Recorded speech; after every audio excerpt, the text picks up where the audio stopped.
আহলে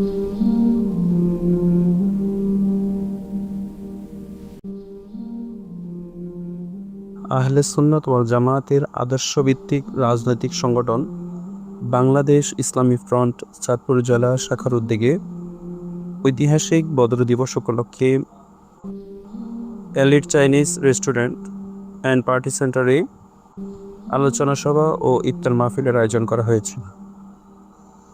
উক্ত সভায় বহু উলামা ইকরামগণ উপস্থিত ছিলেন। আলোচনা ও ইফতার মাহফিলে কোরআন তালাওয়াত, হাম, নাত এবং বদর দিবসের তাৎপর্য তুলে ধরা হয়েছে। উক্ত ইফতার মাহফিলে দেশ এবং জাতির কল্যাণ কামনায় মোনাজাত করা হয়।